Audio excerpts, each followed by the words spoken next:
The Grand Opera House will be restored to its former grandeur. It will be the centerpiece for the redeveloped block.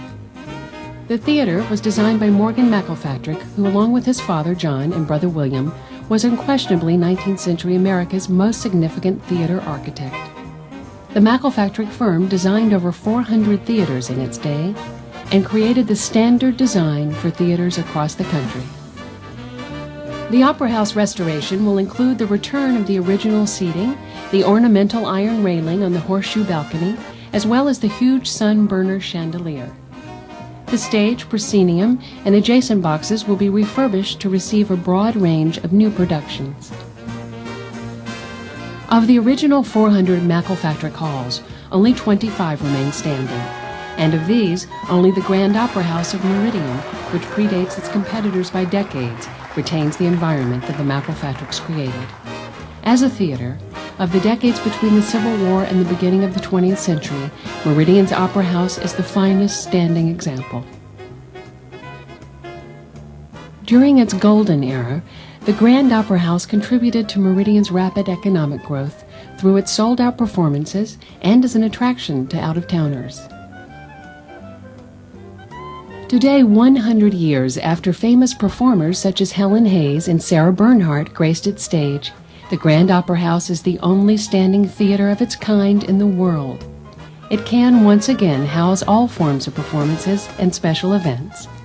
For conference presentations, it offers attendees the convenience of walking directly into adjacent conference facilities. Today, the theater awaits restoration.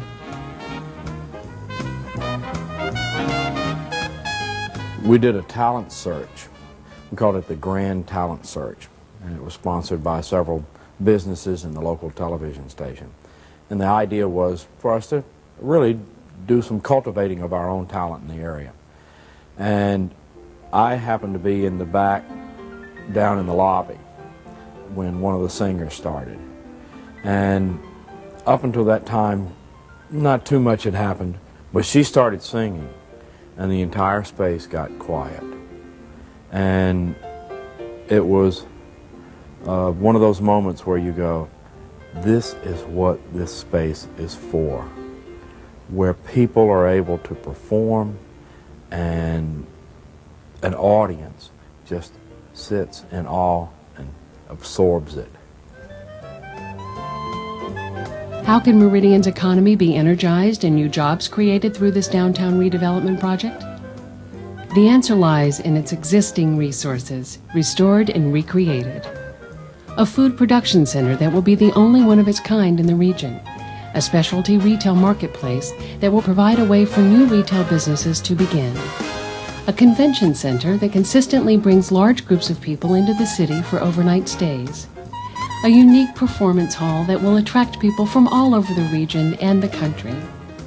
Together, they comprise the Downtown Jobs Project, which over a 10-year period is projected to develop 30 new companies employing 400 people. Together, they can generate new businesses and new jobs. Meridian's present success stands only to be rejuvenated by the rescue of this historic block. The time has come. Those of us in city government are aware that in preserving the past and reaching to the future, we're perhaps at our very best as elected officials. This project enjoys the support not only of the mayor and the administration, but the city council.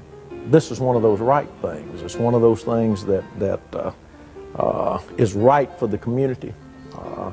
It's the kind of thing that we ought to do from a historical perspective. It's the kind of thing that we ought to do as far as our community is concerned in attracting more tourists. It's the kind of thing that we ought to do to simply make us feel good about ourselves. As an actress, I certainly understand and appreciate the need for a cultural center where creativity can flourish. And as a human being, I understand the need for community. However, neither of these elements can stand alone and flourish without economic growth. The revitalization of the Crest Opera House block is not only a project for the arts, it's a project for the future of our children and the future of Meridian. I am thrilled to say that we are standing on the threshold of that becoming a reality.